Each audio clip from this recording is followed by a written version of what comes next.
Subscribe করুন আদিপ news, বাজিয়ে দিন বেল আইকন।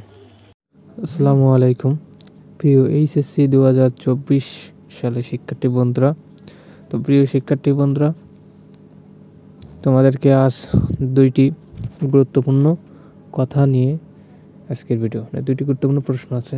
সো ফার্স্ট প্রশ্ন, যে আমাদের হাইকোর্টের রিটটা কবে হবে, এটা তো অন্য ভিডিওতে বলছি।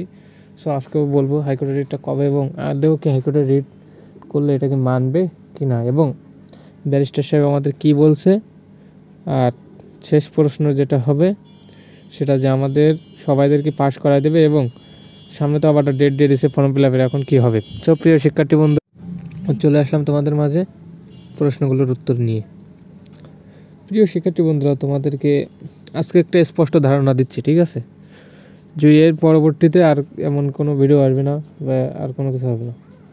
প্রিয় শিক্ষার্থী বন্ধুরা, যদি হাইকোর্টের রিটটা এই মাসের ভিতরে যদি না মানে, তাহলে কিছু করার থাকবে না। এবং তোমাদেরকে পড়াশোনার জন্য আমরা বলতেছি, যে কারণ যেহেতু তোমরা একটা বছর গ্যাপ গেছে, যেহেতু হাইকোর্টের রিট যদি মানে, আদৌ মানবে কিনা এটা আমরা নিজেরাও বুঝতে পারতেছি না। ব্যারিস্টার সাহেব বলছে এখনও বিভিন্ন রকমের ডকুমেন্টস লাগবে, তো এই ডকুমেন্টসগুলো দিতে গেলে আরও অনেক সময় লেগে যাবে। সো তার ভিতরে তোমাদের ফর্ম ফিল আপটা চলে আসতেছে, ঠিক আছে। সো তোমরা সময় নষ্ট না করে তোমরা পড়াশোনা স্টার্ট করে দাও, শুরু করে দাও, এবং দেখো কী হয়, পাশে থাকো, তারপরেও মানে তোমরা থাকো এবং পড়াশোনা শুরু করো, ঠিক আছে। যদি না হয় তাহলে তো পড়াশোনা আবার পরীক্ষা দিলে আবার ফেল হয়ে চলে আসবে।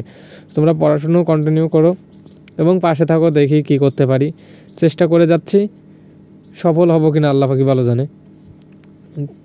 এবং শেষ প্রশ্নের উত্তরটা হচ্ছে যে আমরা সবাই কি পাস করতে পারবো হাইকোর্টের রিটটা যদি মানে।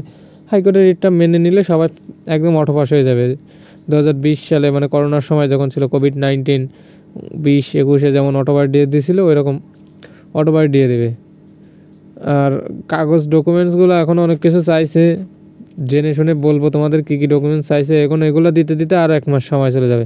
তো সামনে আসবে ফেব্রুয়ারি মাস, জানুয়ারি মাস সব অর্ধেক হয়ে গেলে ফেব্রুয়ারি মাসে রোজা, ওই সময় সব বন্ধ। তো এখন বুঝতেই তো পারতেছো। সো প্রিয় শিক্ষার্থী বন্ধুরা, আজকের ভিডিওটা এই সম্পর্কে ছিল।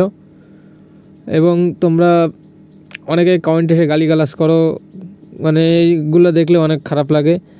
আর প্রিয় শিক্ষার্থী বন্ধুরা, একজন অনেক বড় একটা কমেন্ট করছে, তিনি বলছে যে আন্দোলন করতে। আন্দোলন আমরা করতেছি না, আন্দোলন করে কোনো লাভ নেই, দেশের পরিস্থিতি খুব ভয়াবহ।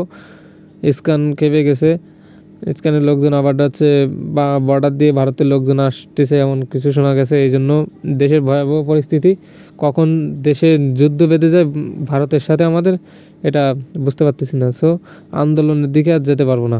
আর আন্দোলনে গেলে যাও, আমি যেতে পারতেছি না, আন্দোলন আর হবে না, এটা হচ্ছে কথা। যাই হোক, এখন ব্যারিস্টারের কাছে, ব্যারিস্টার হাইকোর্টে রিট করবার মহামান্য বিচারপতি, তিনি আমাদেরকে বিভিন্ন কাগজপত্র দিতে বলছে। এখনও পর্যন্ত তিনি নতুন রায় শোনাইছেন, মানে নতুন দিন দিয়েছেন, দেখা যাক কী হয়। তো জানার সাথে তোমাদের মাঝে ভিডিও নিয়ে চলে আসবো। প্রিয় শিক্ষার্থী বন্ধুরা, আজকের ভিডিওটা এই পর্যন্তই ছিল, এই কথাগুলোর উপরে। তো তোমরা সবাই ভালো থাকো, সুস্থ থাকো, আল্লাহ হাফেজ।